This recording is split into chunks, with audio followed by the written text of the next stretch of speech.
Vamos lá? Luz do mundo, vieste à terra pra que eu pudesse te ver.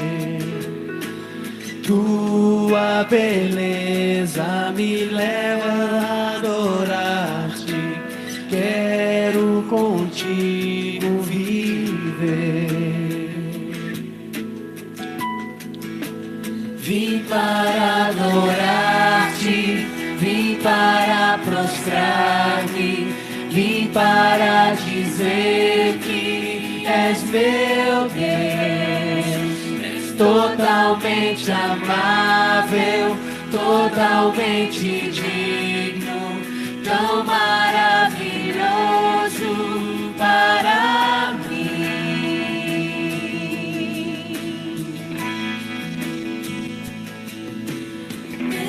Eterno Rei, exaltado nas alturas, glorioso nos céus, humilde vieste à terra que criaste, por amor pobre se fez.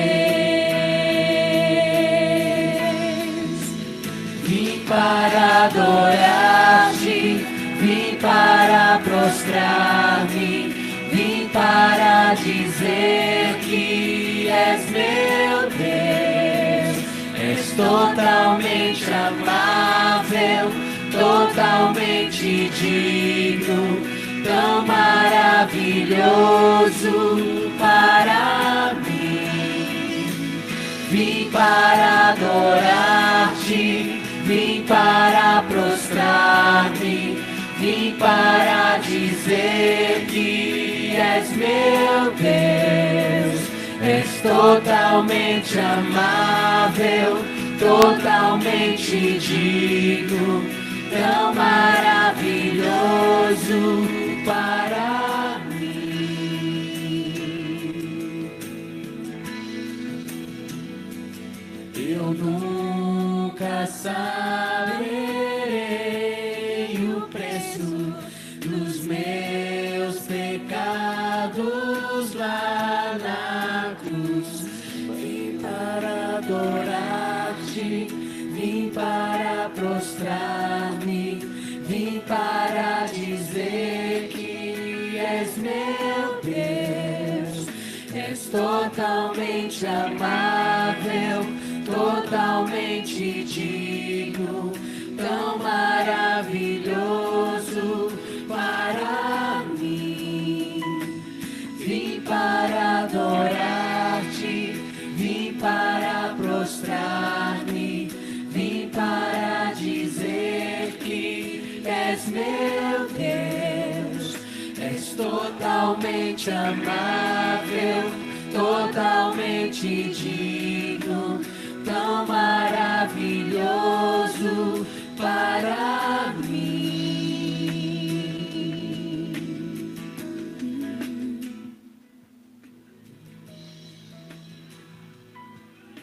Durante essa série, nós vamos aprender 2 novas músicas. Vamos aprender agora a Tua Palavra.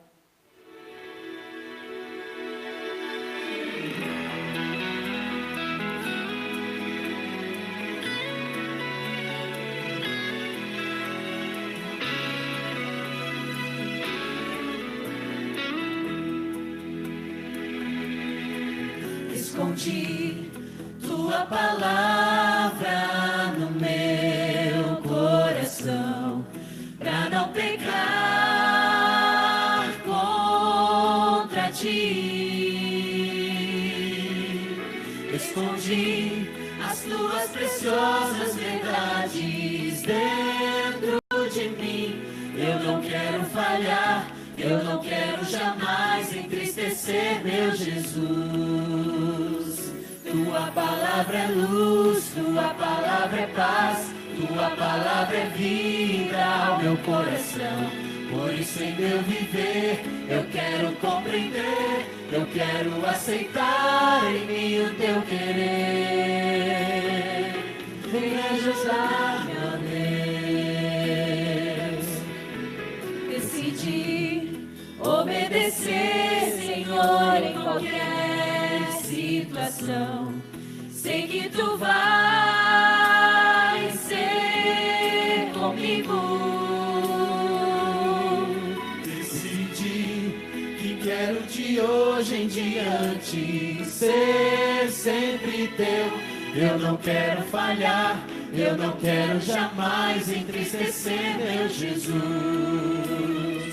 Tua palavra é luz, Tua palavra é paz, Tua palavra é vida ao meu coração. Por isso em meu viver eu quero compreender, eu quero aceitar em mim o Teu querer. Vem ajudar-me, Tua palavra é luz, Tua palavra é paz, Tua palavra é vida ao meu coração. Por isso em meu viver eu quero compreender, eu quero aceitar em mim o Teu querer. Vem ajudar-me, ó Deus.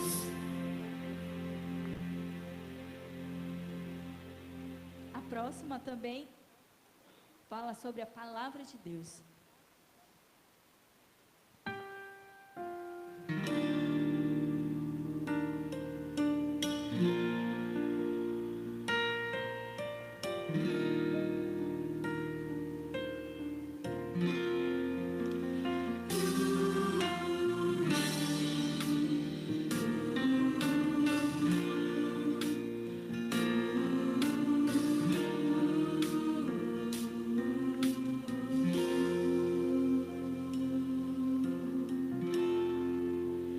Preciso ouvir o Teu querer, Tua palavra, Tua voz.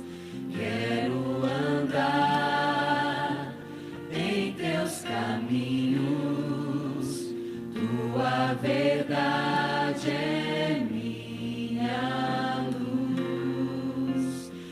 Eu decidi, quero viver seguindo os passos do Senhor, pra não pecar, pra não cair, aprender mais do Teu amor. Só Tua palavra é que me dá vida, meu alimento, meu pão. Letras preciosas, graça revelada, minha esperança e salvação.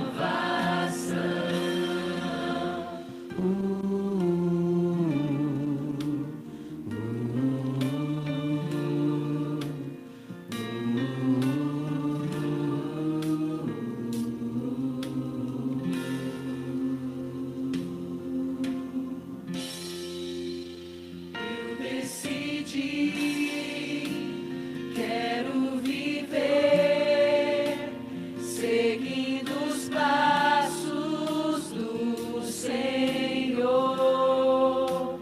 pra não pecar, pra não cair, aprender mais do Teu amor.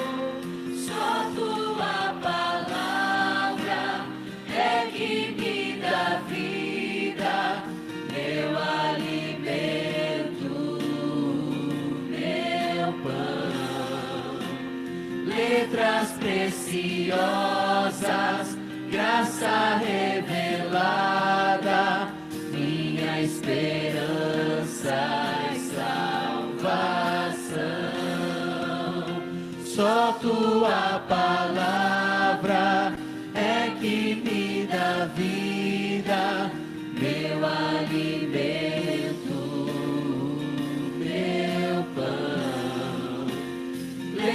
pedras preciosas, graça revelada, minha esperança e salvação.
Ter uma conversa séria contigo. Você tem que dar um abraço, pelo menos.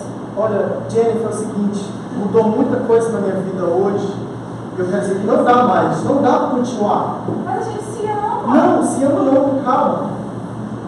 Eu descobri que minha mulher vai ter um filho agora. Eu posso te dar um filho também. Que? Você é louco, eu sou casado.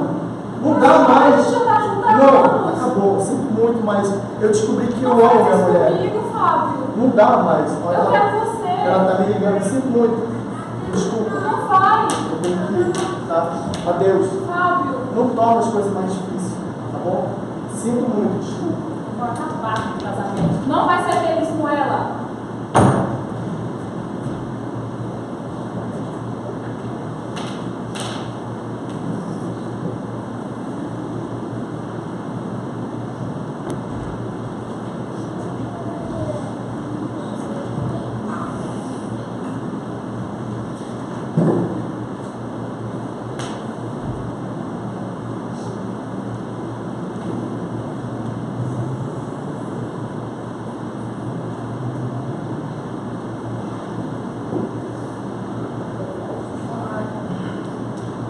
Meu amor, desculpa demora. Querida, eu te liguei tantas vezes. Foi resolver o negócio. Ô, papai, foi resolver o negócio rápido ali. Mas Tá. a gente tá Tá, atrasado. mas eu vou ir rapidinho, fica aí.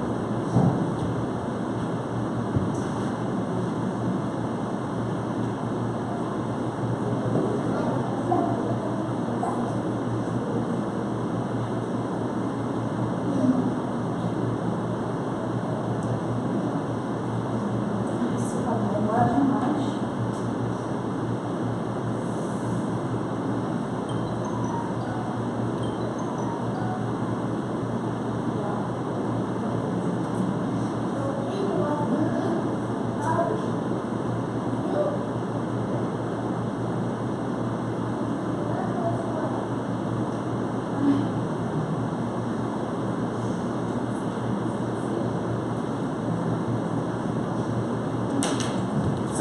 Fábio, vamos. Você vem pra chorar? O que é isso aqui, hein, Fábio? O que é Calma, isso? peraí, calma. Não acredito que você fez isso comigo de novo, Fábio. Essa menina é louca, eu não tenho nada, juro, eu mudei. Louca As coisas você. mudaram. Não mudou nada, Fábio. Calma. Não mudou nada. Calma, isso não foi meu bebê.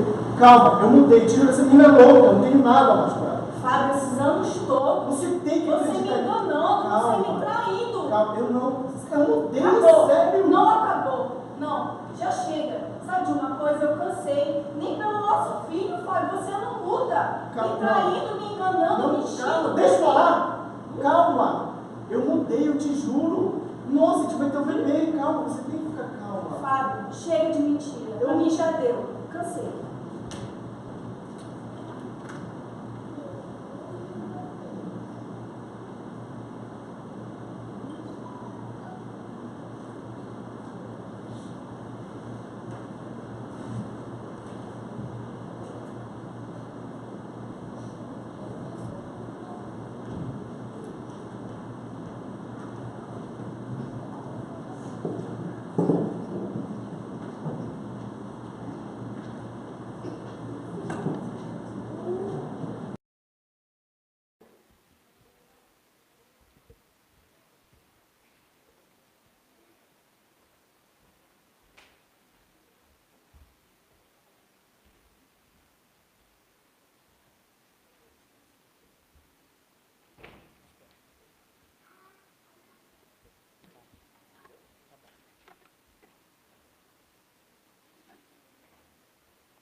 Como entender que Deus não muda se eu perder?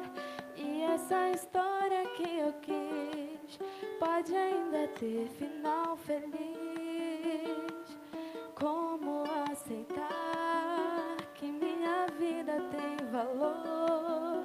E o Deus que eu nem posso ver se importa com o que eu desejo ser. E se tudo que eu quero me corrompe?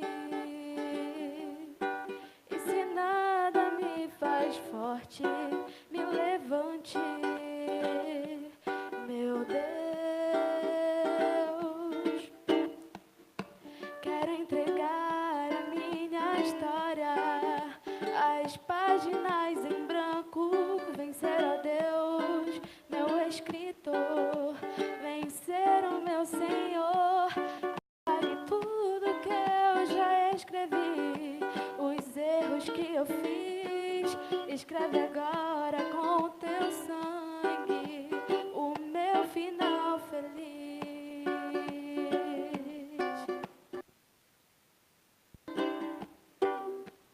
Um rabisco eu sou, à espera de um escritor, juntando versos tão vazios, formando uma história de amor. Não quero mais, Senhor, ser personagem e autor.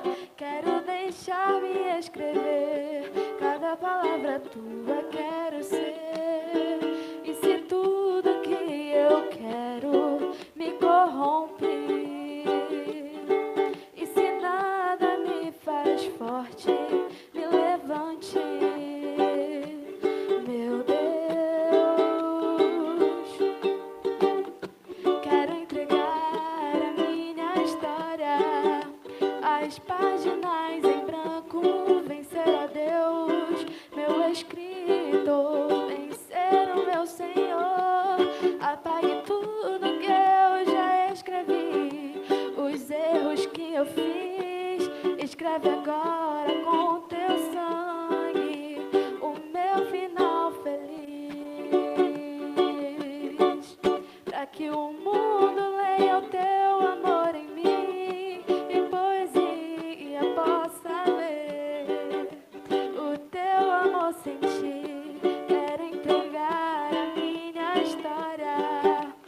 As páginas em branco, vencer a Deus, meu escritor, vencer o meu Senhor, apague tudo que eu já escrevi, os erros que eu fiz, escreve agora com o teu sangue, o meu final feliz.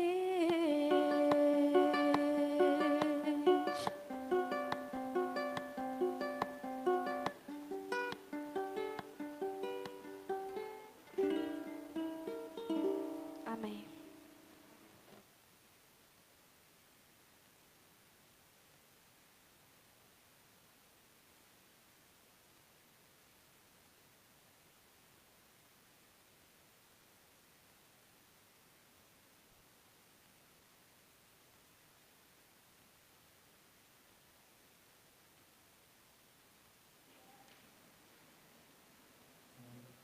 Como você está, feche seus olhos. Vamos falar com Deus. Senhor, o nosso pedido é o mesmo que acabamos de fazer através desta música.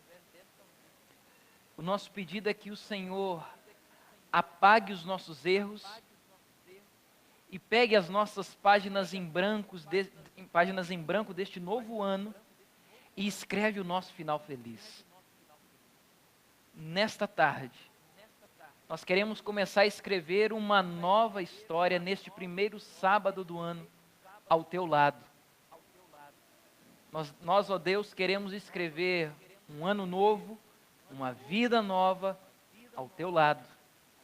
Te pedindo que aquele mesmo livro antigo, que às vezes fica esquecido em nossas estantes, possa fazer a diferença em nossa vida a partir de agora, em nome de Jesus. Amém. Uma boa tarde para você. Uma boa noite, na verdade.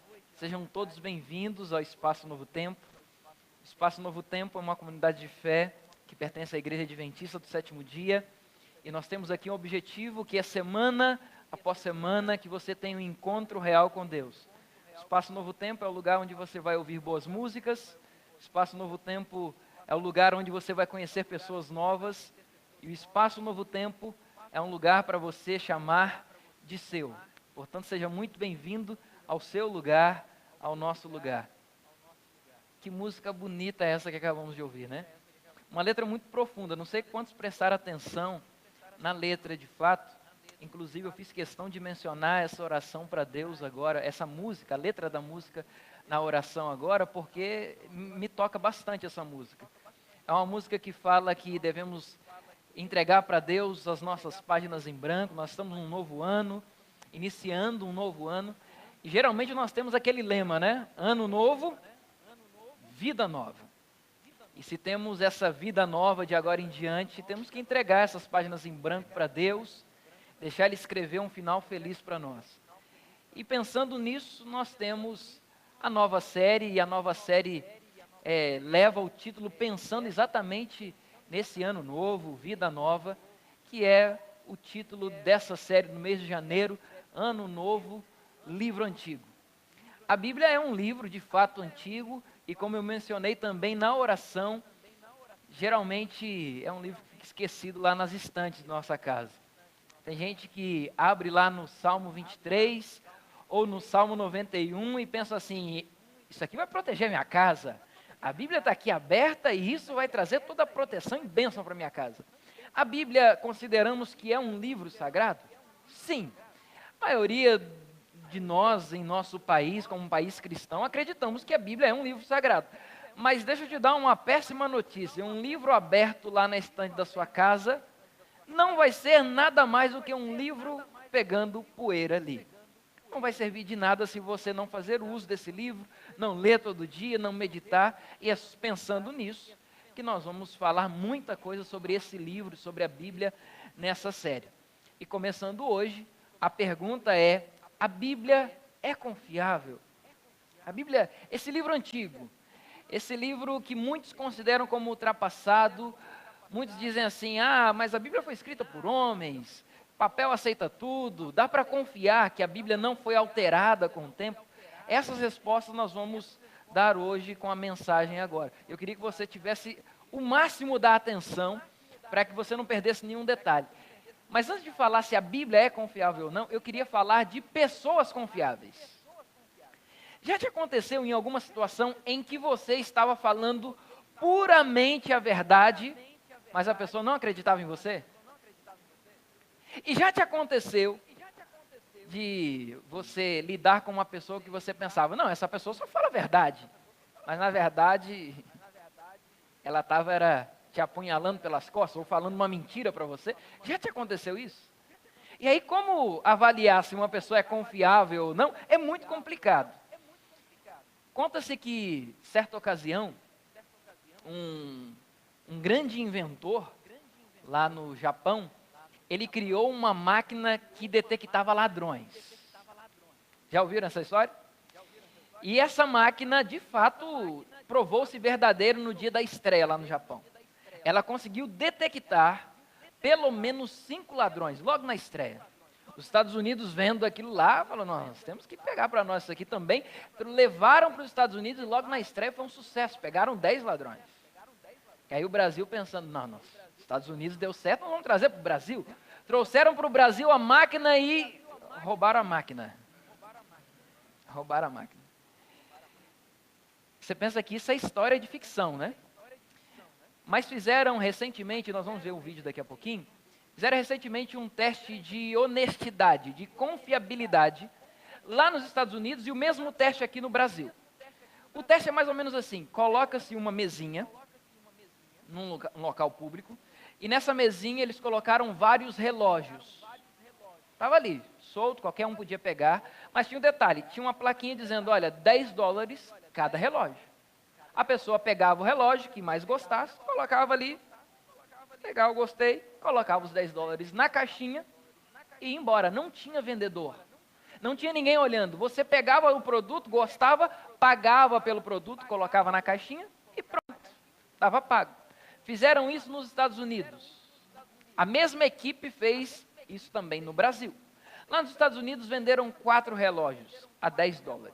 Algumas pessoas ficaram desconfiadas, mas 4 pessoas pagaram pelos seus relógios. Fizeram a mesma coisa no Brasil.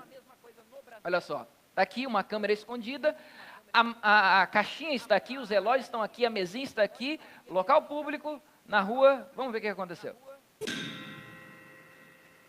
Se quiser tirar o som, pode tirar o som. Isso. Só para a gente ir avaliando juntos. Olha só. Está lá, R$20 cada. O pagamento era ali na caixinha, a caixinha era lacrada, tinha um cadeado. Olha, as pessoas ficaram, rapaz, que negócio é esse? Ah, não, tem que pagar ali e tal. Olha lá, a mulher pegou, o rapaz também pegou um. Olha lá o que ele faz. Guardou ali dentro da bolsa dela o primeiro relógio roubado.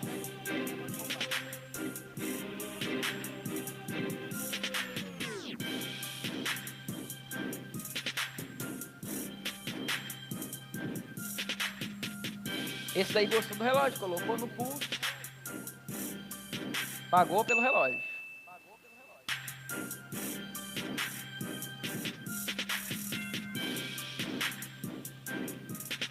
Preste atenção aí nesse rapaz. Olha só. Ele olhou e falou, rapaz, será mesmo? Estou acreditando numa oportunidade dessa.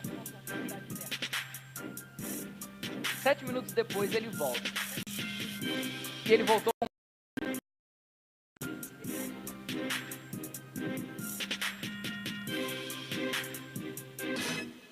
segundo relógio roubado,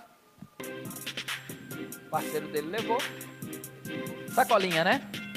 Terceiro relógio roubado. Quarto relógio roubado. Vamos roubar mais? Quinto. Ah, vamos roubar logo a caixinha, né? Levaram a caixa de dinheiro. A história de roubaram a máquina é real. Roubaram aqui a caixinha. E o teste teve que acabar. E aí, nós estamos agora numa transição de governo, mudando governadores, deputados estaduais, federais, senadores, em alguns casos, estão tomando posse, presidente. E aí, muitos de nós pensamos, agora o Brasil vai mudar. Outros dizem, será que vai mudar? A mudança começa aqui. Cada um de nós. A responsabilidade de ser confiável ou não, na verdade, os especialistas em comportamento humano conseguiram detectar como são alguns gestos de pessoas não confiáveis.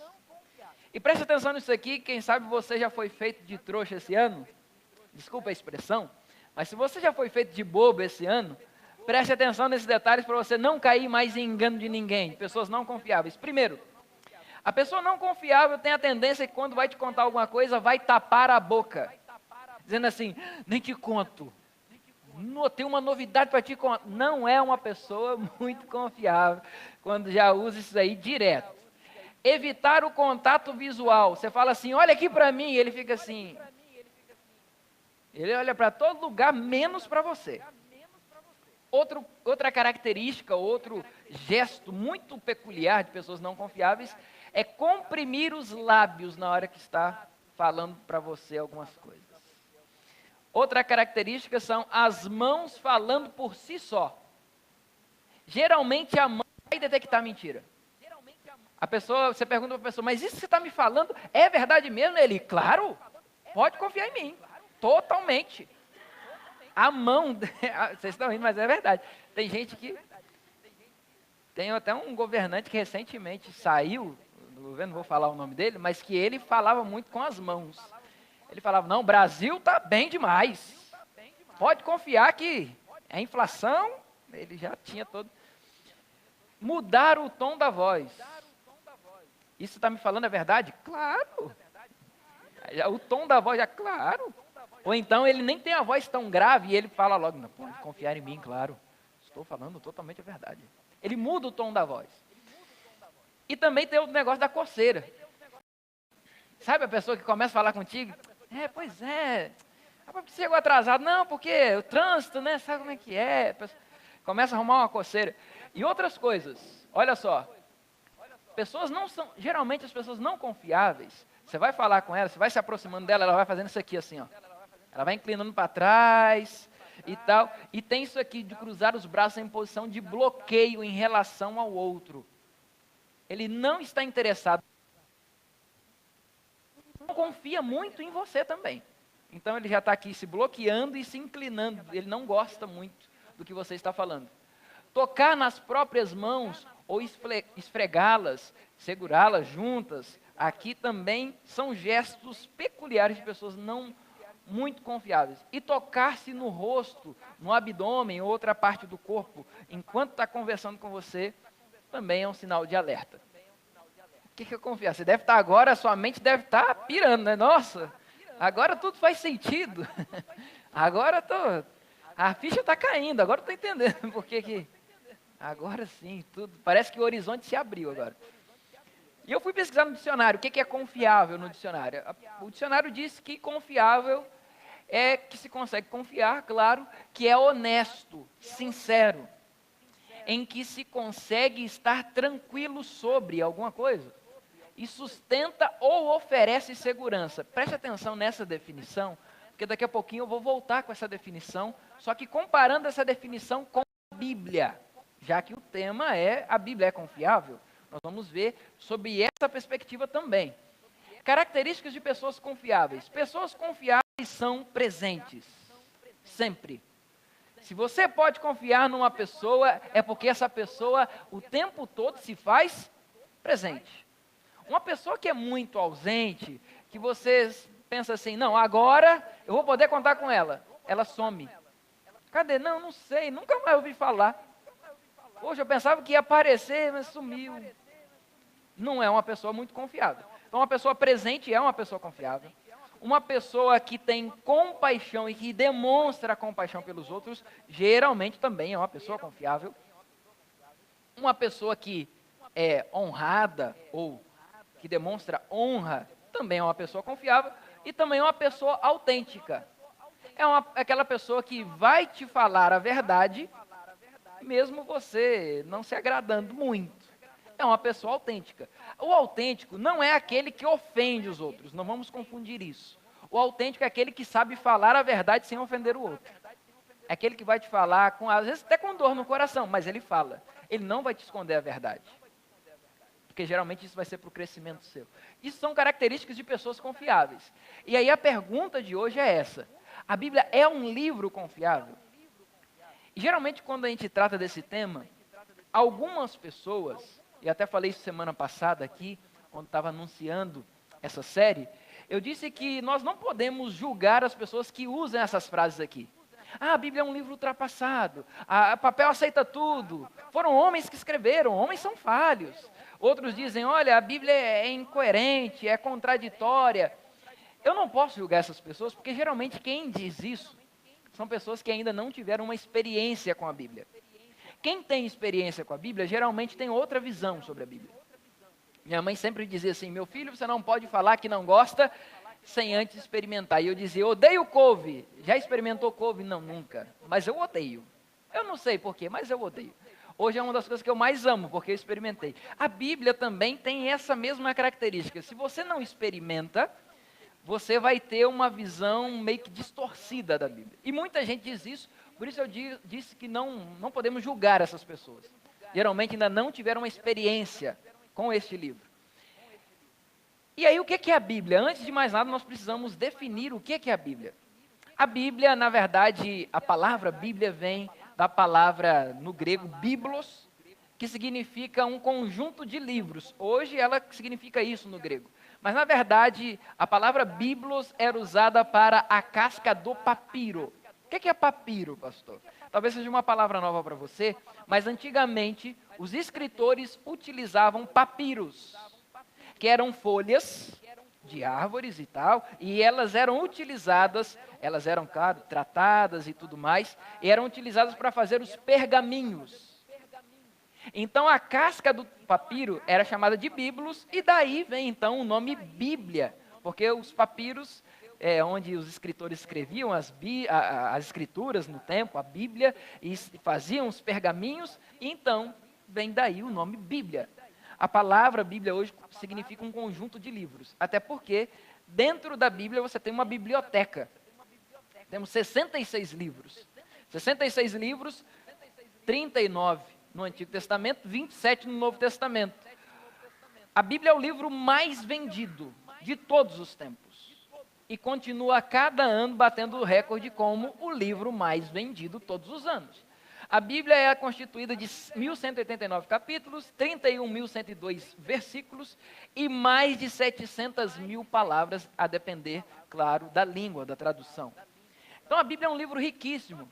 A Bíblia, como eu disse, é um livro mais vendido, é o livro mais traduzido. O livro mais antigo da Bíblia é o livro de Jó, não é o livro de Gênesis, até porque a Bíblia não está em ordem cronológica, nem de quando foi escrito, e nem do tempo mesmo em que se viveram as histórias. A Bíblia não está em ordem cronológica, nós vamos entender isso daqui a pouco.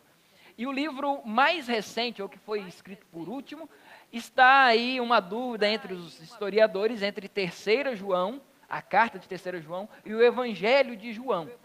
O certo é que a Bíblia foi escrita num período de 4.000 anos. Autores. E o que chama a atenção na Bíblia é que a Bíblia ela traça uma linha desde o Gênesis até o Apocalipse, como se tivesse um tema único, mesmo com várias pessoas escrevendo de forma diferente, em tempos diferentes. Vou dar um exemplo como a Bíblia é única. Vamos imaginar que alguém chegasse aqui hoje e colocasse uma pedra aqui. Passasse 100 anos, alguém colocasse uma outra pedra por cima dela. Mais 200 anos depois, alguém viesse com uma outra pedra, e mais 300 anos depois outra pedra, mais 100 anos outra pedra, e no final de 4.000 anos nós temos uma bela estátua. Dá para imaginar se isso é possível? E isso foi possível com a Bíblia. Autores escreveram num período de 4.000 anos, formações diferentes, criações diferentes, mentes diferentes, mas que foram inspirados pelo mesmo Deus, formando um lindo livro. A Bíblia é assim. Agora, como a Bíblia foi formatada? Você já pensou nisso? Como é que a Bíblia foi formada? Como é que pegaram um livro aqui, por exemplo, o livro de Jó, aí o outro pegou Jeremias, o outro pegou Ezequiel, juntou tudo, formou a Bíblia. Como é que fez isso? Como é que isso aconteceu? Na verdade, o formato atual que nós temos é bem parecida com a primeira tradução da Bíblia que foi feita, que é a Septuaginta. Septuaginta, para quem não conhece essa expressão, significa ali dos 70 tradutores para o grego, era a Bíblia grega. A língua que dominava depois da língua dos hebreus, a língua hebraica, era a língua grega. Então foi traduzida, a primeira tradução foi para o grego, e a primeira tradução tinha esse formato que nós temos nos dias de hoje, que é dividida em tópicos. A Bíblia, como eu disse, não é dividida em ordem cronológica, não é dividida em tempos. A Bíblia é dividida por tópicos. Por exemplo, o primeiro tópico ali é o tópico do Pentateuco, o livro que conta desde as origens, Gênesis, Êxodo, Levítico, Números, Deuteronômio. E aí nós temos livros históricos, temos depois os livros poéticos, os livros proféticos, depois vem os evangelhos, as profecias lá no Apocalipse. Então a Bíblia é dividida por tópicos, e até hoje nós temos dessa forma. Agora, uma coisa importante para entendermos como a Bíblia foi formatada é essa palavra aqui, ó, cânon. Cânon significa vara ou régua de medir. Então, cânon é o que regulamenta o que deveria entrar na Bíblia, o que deveria não entrar na Bíblia. A palavra cânon significa isso. Que deveria estar na Bíblia, o que é inspirado, o que não é inspirado. Como assim? A canonicidade, para você entender, é definida pela inspiração. Só vai entrar num cânon da Bíblia o que é inspirado por Deus. Tá, pastor?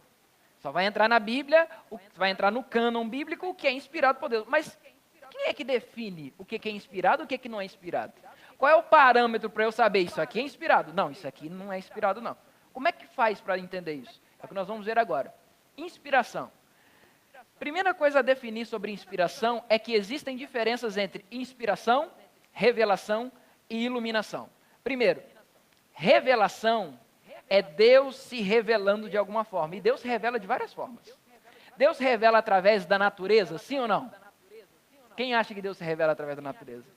A própria Bíblia fala que Deus, ele é mostrado para o ser humano através da natureza. Ele é revelado. Deus também se revela através da consciência. Quando você ouve aquela vozinha dizendo assim, olha, é por aí, ou não, não é por aí. É Deus se revelando a você. Agora, uma forma clara que Deus tem de se revelar é através da Bíblia. Isso é revelação, é Deus se revelando. Iluminação é o que acontece em nós, quando nós lemos a Bíblia e entendemos. Ou então você sente assim, poxa, esse texto da Bíblia parece que está falando para mim. Isso é iluminação. Portanto, sempre, aí vai uma dica para você, sempre antes de estudar a Bíblia, ou antes de ler a Bíblia, ore a Deus e diga assim, Senhor, eu peço que o Senhor me dê iluminação para entender tua palavra. Iluminação é o que acontece em nós quando estudamos a Bíblia. E inspiração, que é o que nós estamos vendo agora, é o que aconteceu nos profetas e nos escritores bíblicos. Deus inspirou cada um deles. E o que é isso, pastor? Como é que Deus fazia? Quando eu era pequeno, eu imaginava que a inspiração que Deus dava era mais ou menos assim. Deus dizia assim, anota aí, Moisés, no princípio, aí ele ia lá, peraí, no princípio, criou Deus os céus e a terra, criou Deus, peraí, o céu, eu pensava que era assim, que Deus ia ditando e ele ia escrevendo. Mas na verdade a inspiração, ela acontece de forma conceitual, ou seja, Deus passava o conceito, ou passava a história para os profetas, para os escritores bíblicos, e então eles davam as suas palavras. Porque imagina só, pensa comigo, imagina se Deus escrevesse com as palavras dele. A gente não entende nada, a nossa mente é muito pequenininha comparada à mente de Deus. Muitas coisas nós não iríamos entender. Então Deus coloca um mediador, que é o ser humano, o profeta. E diz assim, olha, esses conceitos que eu estou passando para você, coloca na palavra de ser humano para que todo mundo entenda. E por isso Deus inspirou esses homens a escreverem. A própria Bíblia diz em 2 Timóteo 3,16 que toda escritura é inspirada por Deus. Deixa eu fazer uma pergunta aqui. Qual é a parte da Bíblia que é inspirada por Deus? Toda. Não é só o Novo Testamento, como alguns dizem, não é só o Antigo Testamento, como alguns advogam, mas a própria palavra diz que toda a Escritura é inspirada por Deus. E inspiração tem que ver com aquilo que foi soprado de Deus para o profeta então coloca no papel. Então aqui, a gente já define algumas coisas. Primeiro, este livro não foi escrito por homens, como muitos dizem. Nós temos um autor único deste livro. E quem é o autor desse livro? Deus. Deus é o autor do livro. Ele inspira seres humanos escrevem, e então, no final das contas, temos o autor. O autor é Deus. Agora, como saber o que é inspirado e o que não é inspirado? Voltando lá para o tema do cânon bíblico. Para entrar no cânon tem que ser inspirado. Agora, o que é inspirado? O que não deve entrar e o que deve entrar? Vamos lá. Primeiro, aquele escrito não pode contradizer o todo. Como assim? Eu não posso pegar um trecho da Bíblia que contradiz o outro trecho. Isso que está contradizendo aquele outro não é inspirado. Porque a Bíblia ela é coerente entre si. Ela nunca vai se contradizer. Então, tudo aquilo que foi escrito no passado, mesmo que tenha sido uma coisa até legal, mas que contradiz o que está aqui, não poderia entrar no cânon bíblico. E por isso nós temos vários escritos do passado que muita gente dizia, olha, isso aqui deveria entrar. Aí quando analisaram, não, isso aqui contradiz o que já está aqui dentro, não pode entrar, não é inspirado. Outra coisa que define o que é inspirado ou não, é se segue a linha de pensamento central. Qual é o pensamento central da Bíblia? Jesus vem a este mundo para salvar o ser humano. Desde que o pecado entrou no mundo, até a redenção final, quando Jesus voltar, esse é o que está escrito na Bíblia, de capa a capa. Salvação do ser humano.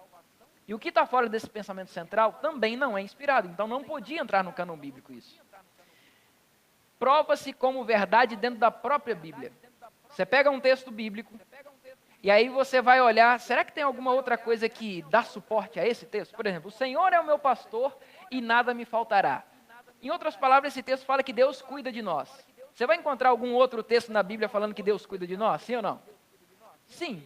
Então quer dizer que esse texto, ele provou-se dentro da Bíblia que ele é verdadeiro. Então se algum texto que quisesse entrar no cânon não se provasse dentro da própria Bíblia como verdadeiro, não podia entrar, não era inspirado. Tem utilidade prática, ou seja, muda a vida de alguém?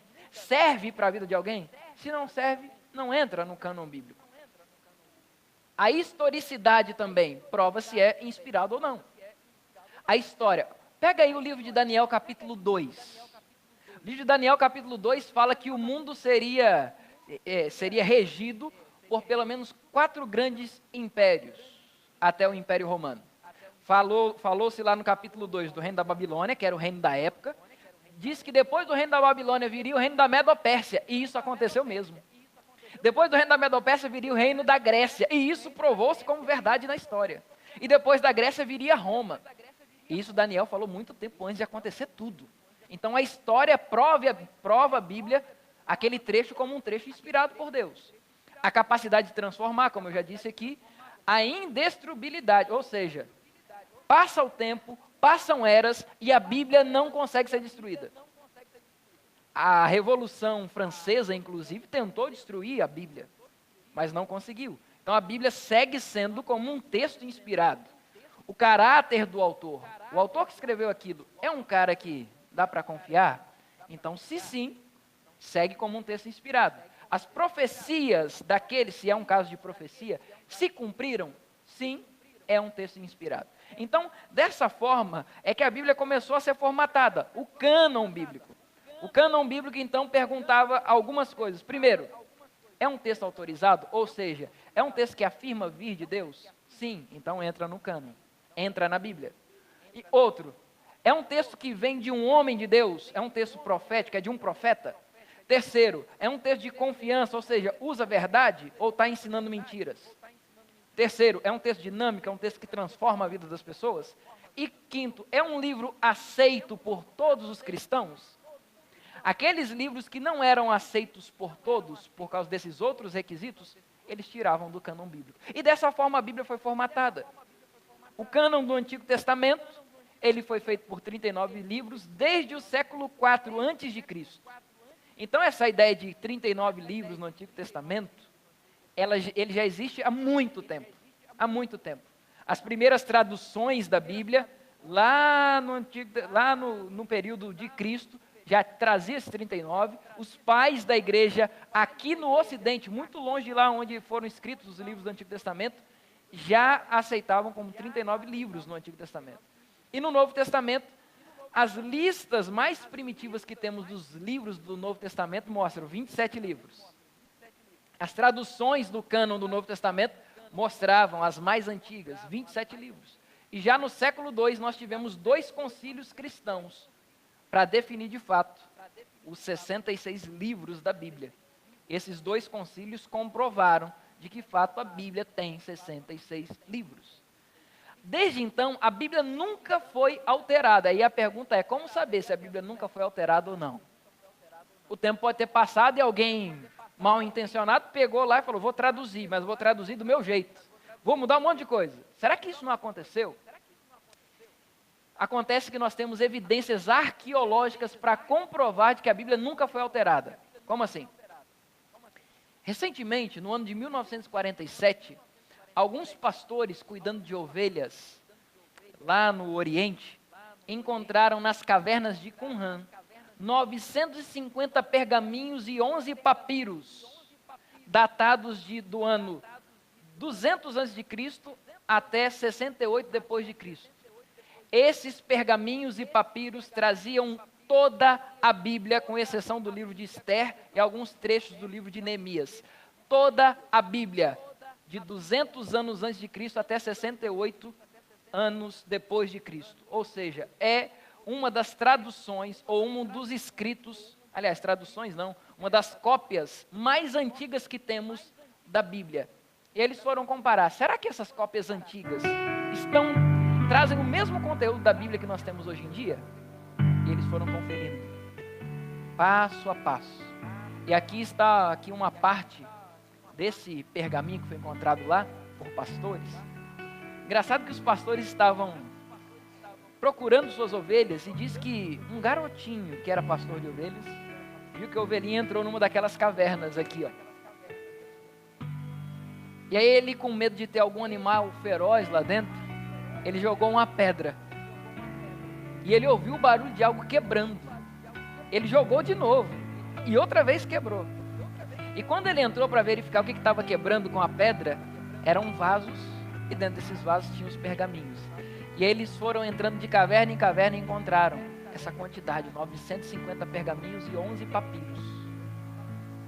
E quando os estudiosos pegaram esse material para analisar, eles perceberam que o que escreveram há 200 anos antes de Cristo, até 68 anos depois de Cristo, é a mesma coisa que você tem na sua Bíblia. Comprovando de que a Bíblia continua sendo um livro confiável. Que passa o tempo que for, a Bíblia prova-se como um livro confiável. Lembra que eu mostrei aqui no dicionário o que é ser confiável? Ser confiável é algo que se consegue confiar. Depois disso que eu acabei de mostrar para você, será que a Bíblia é um livro que se consegue confiar? Um livro que não foi alterado, um livro que teve todo o cuidado no seu processo de construção, que teve a preocupação de averiguar se isso é inspirado ou não, se isso vem de Deus ou não. Um livro que nunca foi mudado uma só palavra, que é honesto. Um livro em que se consegue estar tranquilo sobre ele, que sustenta segurança, que oferece segurança. A Bíblia é um livro confiável, não é? E eu falei das características de uma pessoa confiável. Será que isso aqui dá para encaixar com a Bíblia? Presença. A Bíblia, como eu disse, é o livro mais traduzido de todos. E é o livro mais vendido de todos. Por falta de Bíblia, hoje, ninguém tem. Antigamente a pessoa sonhava ter uma Bíblia. Hoje todo mundo tem uma Bíblia até no celular. A Bíblia é um livro presente. É um livro que trata da compaixão. É um livro consistente. É um livro honrado e autêntico. Lembra que eu falei que autêntico é aquele que corrige, mesmo que aquilo doa na gente? Tem aquele amigo que é autêntico, que vai te falar a verdade. Mesmo que isso te machuque um pouquinho, ele vai saber te falar a verdade e vai te falar. A Bíblia é assim. Semana que vem nós vamos falar sobre a utilidade da Bíblia. Uma delas é te corrigir. A Bíblia, sim, é um livro autêntico.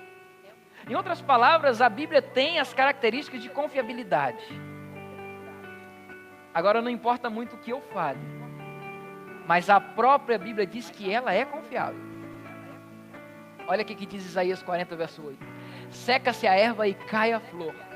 Ou seja, pode passar o tempo que for, a sua palavra permanece eternamente, para sempre. Ela não muda. Mateus 5,18, o próprio Jesus diz: nem um tio e nem um jota podem ser tirados da lei. Jesus mesmo garantiu e confirmou de que a Bíblia seria um livro confiável, não iria mudar nunca. E por que não confiar nesse livro? Quer uma dica para você? Para que você faça desse ano um ano novo, mesmo usando um livro antigo, faça desse livro o seu livro de cabeceira. Livro de cabeceira é aquele que você acorda e vai ler. Livro de cabeceira é aquele que antes de dormir você vai ler também. É aquele que você quer carregar para todo lado. É aquele que você tem prazer. Mas sabe, isso aqui não pode ser simplesmente um livro de informações para você. Um livro que você vai ler uma história de guerra, uma história de romance. Não é isso. Você tem que acreditar que ali está a palavra de Deus. E a palavra de Deus tem o poder de transformar a tua vida. Você tem que permitir isso. Deixar que esse livro antigo faça da tua vida uma vida nova. A minha pergunta final aqui é simples. Se você crê que esse livro é um livro confiável, por que não permitir que esse livro, que é a palavra de Deus, transforme a sua vida a partir de agora? A partir de hoje. Por que não permitir que esse livro faça diferença na tua vida? E tome esse livro como teu livro de cabeceira. O livro da tua vida. Ou melhor, o livro da tua nova vida. Por que não? Se você deseja isso, permitir que o Senhor transforme a sua vida usando um instrumento que é a sua palavra, a Bíblia. Eu queria orar com você agora. E se você quer orar comigo permitindo isso, se coloque em pé. Nós vamos pedir isso para Deus. O nosso pedido agora vai ser esse: Senhor, eu quero que o teu livro, a tua palavra, seja o instrumento de transformação na minha vida. A Bíblia tem esse poder. Nós vamos ver inclusive isso na próxima semana. Se a Bíblia é um livro confiável, faça uso desse livro. Deixa Deus transformar a sua vida através da Bíblia. Feche seus olhos, vamos orar. Querido Senhor, o nosso pedido agora é que o Senhor, a partir desse momento, inicie o processo de transformação da nossa vida nesse ano. E que use como instrumento de transformação a tua palavra, a Bíblia.